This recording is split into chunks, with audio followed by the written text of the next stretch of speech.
Oi, gente, boa tarde, tudo bem? Meu nome é Bianca Almeida, estou aqui para falar um pouquinho sobre as perspectivas da neurociência sobre curiosidade. Primeiro, eu queria agradecer a organização do evento e a oportunidade de estar aqui falando um pouquinho sobre esse tema. E nesse evento que eu acho muito bacana, então, para mim é uma honra estar aqui falando um pouquinho sobre neurociência e sobre curiosidade para vocês. Como eu falei, né, meu nome é Bianca Almeida, eu trabalho com análise de dados para entender comportamento humano e estudo neurociência na UFABC. Eu queria começar pedindo para cada um de vocês pensar uma situação onde vocês tiveram muita curiosidade, onde vocês ficaram super curiosos ou curiosas para uma informação ou para saber de alguma coisa. Enquanto isso, eu vou contar o meu caso, o meu exemplo que eu trouxe aqui. Eu não sei se todo mundo conhece esse filme, né, essa cena, mas essa cena é de um filme que chama A Origem, acho que a maioria já assistiu, né? Nesse filme, os personagens eles alternam entre sonho e realidade, e cada personagem tem uma espécie de totem para saber se eles estão dentro de um sonho ou se eles estão na realidade. E aí tem um personagem que o totem dele é esse peãozinho, e quando ele gira esse peãozinho, se ele continuar girando, significa que ele está num sonho, e se ele não continuar girando, né, se ele parar de girar, significa que ele está na realidade. E aí, nessa cena, na verdade, o personagem gira o peão e não o público, né, as pessoas que estão assistindo, não fica claro se o peão para de girar, significando que ele está na realidade, ou se ele continua girando, significando que ele está num sonho. Então, esse filme é de 2010 e é uma coisa que me deixa curiosa até hoje, é uma coisa que eu queria muito, muito saber. É uma coisa que, de fato, não vai mudar muita coisa na minha vida, absolutamente nada, mas que eu tenho muito um desejo de saber, putz, será que ele estava num sonho ou será que ele estava na realidade? Então, pedi para todo mundo pensar, né, uma situação que ficou curioso, ficou curiosa, uma situação onde teve curiosidade, mas o que é essa curiosidade, né? A neurociência e a psicologia, elas colocam a curiosidade como o desejo intrínseco de adquirir novas informações, mesmo que isso não traga benefícios imediatos e ou estratégicos. Então, por exemplo, quando eu falei ali do filme, é uma coisa que me deixa curiosa, sim, é uma informação que eu quero adquirir, é uma coisa nova que eu quero saber, mas ela não traz nada estratégico, né? Ela não me traz um benefício. E a gente se sente extremamente satisfeito quando a gente adquire informações. Sabe aquele negócio da gente, aquele sentimento de ufa, agora eu sei disso, ou agora eu entendi isso, aquela coisa da gente ficar tenso, muito curioso, e aí a gente descobre as coisas e a gente fica muito feliz. Então, tudo isso está relacionado à curiosidade. E por que a gente tem, né, esse instinto curioso? Primeira, primeiramente, sobrevivência. Então, pensem, por exemplo, como que a gente adquire informações. A gente precisa de muita informação para sobreviver, porque a gente precisa conhecer o ambiente que a gente está, a gente precisa saber onde encontrar comida, onde encontrar abrigo. E estou falando de uma maneira mais geral, né? Mas a gente sabe que no dia a dia a gente acaba adquirindo várias informações que não são tão relevantes, entre aspas, para a nossa sobrevivência, mas que são interessantes para o nosso aprendizado. Trouxe aqui essa imagem do pássaro, né? Mas para dar um exemplo, né? Por que a curiosidade ela é importante na sobrevivência? Pensem num pássaro que ele come sementes. Ele está acostumado a comer sementes.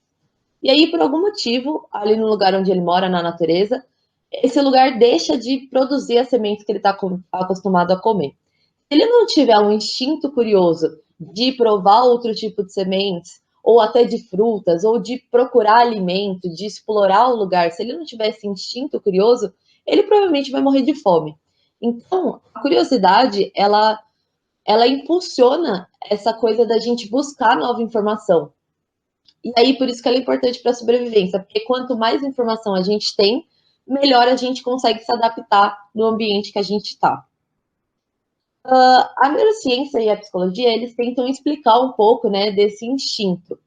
E uma das teorias recentes, né, que se fala para explicar a curiosidade, por que a gente tem esse instinto, é a teoria da lacuna de informação. Então, eu comentei ali sobre o filme. Então, eu assisti o filme, eu tive algumas informações sobre aquele cenário, mas ficou uma lacuna, que eu fiquei muito curiosa para saber se o personagem ele estava num sonho ou na realidade. Então, na teoria da lacuna de informação, a curiosidade ela funciona como qualquer outro instinto. Então, pensem que quando a gente sente fome, a gente tem o instinto de procurar comida. E quando a gente está curioso, a gente tem o instinto de procurar informação. Então, assim como quando a gente sente fome, a gente vai lá e come alguma coisa e a gente chega no momento que a gente está satisfeito, quando a gente está curioso, é um instinto que leva a gente a ganhar mais informação, a colher mais informação. E assim que a gente chega num limite, beleza, agora essa quantidade de informação já não estou mais curioso. É lógico que isso é um pouco simplista, né, de situação, mas a gente sabe que isso acontece no dia a dia de diversas maneiras. Então, a teoria da lacuna da informação, ela parte desse princípio de que a curiosidade, ela realmente é um instinto como qualquer outro, onde a gente vai buscar informações para preencher lacunas de conhecimento. É a famosa sede de conhecimento. E aí, como é que os cientistas eles estudam, né, esse tipo de coisa? Eu trouxe um exemplo aqui de um estudo onde colocaram participantes para jogar trivia. O que é trivia? É basicamente jogos de pergunta e resposta. Você tem uma pergunta, algumas alternativas, você escolhe uma e depois você descobre que a sua resposta, se a sua resposta está certa ou errada. Durante esse estudo, eles descobriram uma relação entre curiosidade e a certeza da resposta. Então, eles descobriram uma relação entre essas duas variáveis que forma uma curva de U invertido. O que isso quer dizer? Existem dois momentos onde a sua curiosidade e a sua certeza de resposta vão se. Desculpa. Existem dois momentos onde a sua curiosidade vai estar baixa. Um deles é quando você não faz ideia da resposta. Digamos que seja uma pergunta muito difícil e você não tem nenhuma informação sobre aquilo, você só tem um chute. Como você só chutou e você não tem nenhuma informação sobre isso, você não fica curioso para saber a resposta. O outro momento que você também não está curioso é quando você tem certeza absoluta daquilo. Então, digamos que é uma pergunta super fácil, você já sabe, você tem certeza, você já manja muito daquele assunto. Então, você não vai estar curioso, porque você está super confiante. Porém, quando a gente não tem certeza absoluta, mas a gente tem um pouco de informação sobre qual alternativa, a gente tem um pouco de informação se aquela alternativa pode ser ou não, a sua curiosidade sobe lá em cima. Por quê? Porque você tem uma base de informação e aí a sua curiosidade vem como um instinto para preencher essas lacunas. Então, ou seja, né, a curiosidade ela serve um guia do aprendizado, né?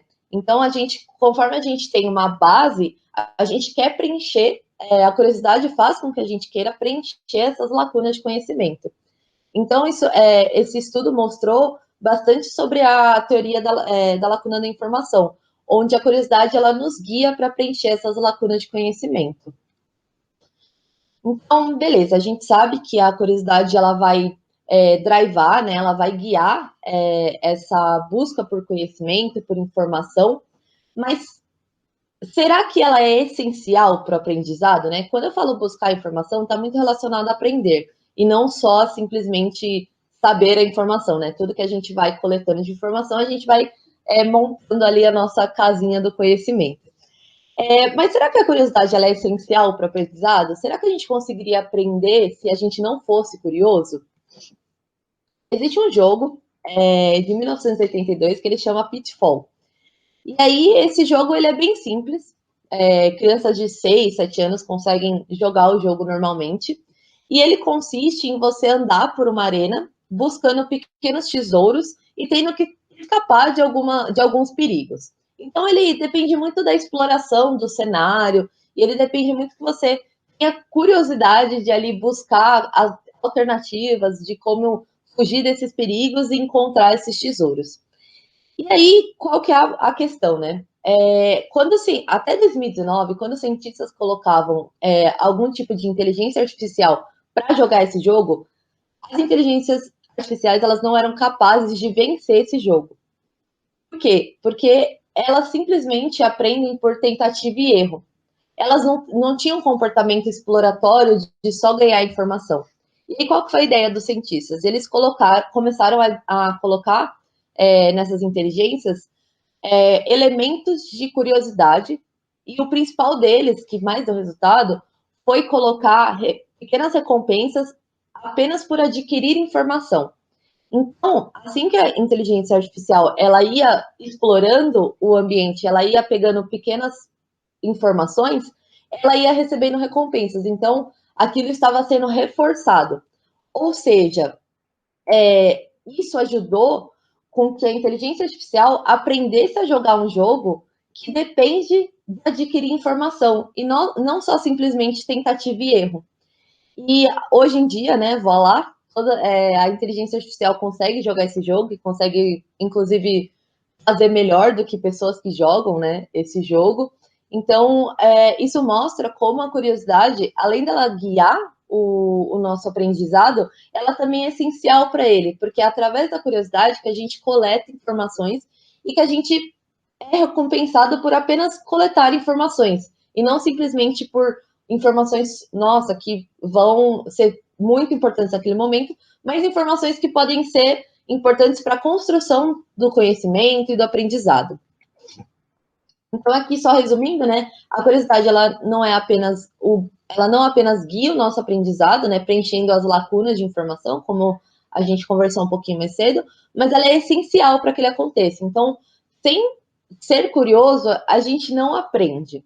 A gente tem que ter curiosidade de coletar aquelas informações para a gente poder conectar elas e realmente ter uma base ali de conhecimento bem sólida. Trazendo um pouquinho sobre áreas do cérebro relacionadas à curiosidade, então eu falei um pouquinho sobre se sentir recompensado ao colher informações, falei um pouquinho sobre aprendizado, né, que está muito relacionado à memória, né, na consolidação desse conhecimento, e cientistas perceberam que a curiosidade ela pode trabalhar comandando regiões do cérebro responsáveis por recompensas, e isso direciona a busca de informações. E, consequentemente, a gente gera o aprendizado. É muito difícil na neurociência a gente chegar e falar: ah, esse grupinho aqui de neurônios é responsável por esse comportamento. A gente tem áreas do cérebro que estão relacionadas a comportamentos, mas é muito difícil quando um comportamento é tão amplo quanto a curiosidade, né? E está envolvido em tantas coisas do nosso dia a dia e está envolvido com uma coisa tão ampla quanto o aprendizado e a sobrevivência, é muito difícil apontar uma área específica do cérebro. Mas cientistas sabem que as áreas relacionadas à recompensa, aprendizado e memória, elas ativam quando são tarefas que a gente fica curioso, né? E aí, como é que eles fazem esses estudos? Eles colocam pessoas em máquinas de ressonância ou de imagem ou não, né? Eles colocam pessoas em máquinas de imagem cerebral ou de ativação cerebral, então eles conseguem identificar, né, quando é uma tarefa que eles sabem que a pessoa vai estar curiosa, quais são essas áreas que estão relacionadas a esse comportamento. Mas, de qualquer forma, ainda é muito difícil a gente apontar uma área no cérebro e falar, beleza, é esse pedacinho aqui que é responsável pela curiosidade, se a gente tirar, a pessoa não vai ser mais curiosa. Então, a gente falou um pouquinho sobre o que é a curiosidade, quais são as teorias sobre curiosidade, qual que é a importância da curiosidade, a gente falou bastante sobre curiosidade em si, mas eu queria trazer aqui que mais importante do que a gente discutir a taxonomia da palavra ou qual comportamento que define uma pessoa estar curiosa ou não, mais importante do que isso em si é a gente entender como ela funciona e como que a gente pode estimular ela em situações do dia a dia e estimular esses elementos para que a gente possa tirar proveito desse instinto, né, que a gente já tem, para melhorar o nosso aprendizado. Então, será que a gente usando aqueles elementos, né, de gamificação, na educação, será que usando esses elementos a gente deixa crianças mais curiosas em aprender? Será que esses elementos podem ser usados num ambiente de trabalho para gerar aprendizado entre os times Então, eu acho que é muito importante a gente entender esses elementos de curiosidade, a gente entender que vai existir uma recompensa em ganhar informação, vai existir uma satisfação em ter uma informação que a gente está curioso. Eu acho que é importante a gente estimular essas coisas para a gente poder trazer para o nosso dia a dia, né? Em situações onde a gente vai gerar um aprendizado mais completo e gerar uma base de conhecimento muito mais sólida. E eu queria terminar, então, falando com essa frase, falando não, né? Mas com essa frase de ninguém mais, ninguém menos do que Albert Einstein, onde ele coloca que não tenho nenhum talento especial, sou apenas apaixonadamente curioso. Então a gente tem Albert Einstein aí como um grande gênio, né? Mudou o mundo da física e tudo que a gente entende, mas que ele coloca que ele não tem nenhum talento, né? Ele era apenas uma pessoa muito, muito curiosa e que, por ser muito curioso, ele queria entender como as coisas funcionam, e por querer entender como as coisas funcionam, ele teve uma criatividade ali, surgiu muita coisa desse conhecimento. Muito obrigada, gente. Aqui estão algumas referências de artigos que eu utilizei, né, para montar esse papo. Então, gosto sempre de trazer essas referências, são artigos científicos e tudo mais. Eu acho que é importante a gente sempre citar os trabalhos que a gente usou e tudo mais.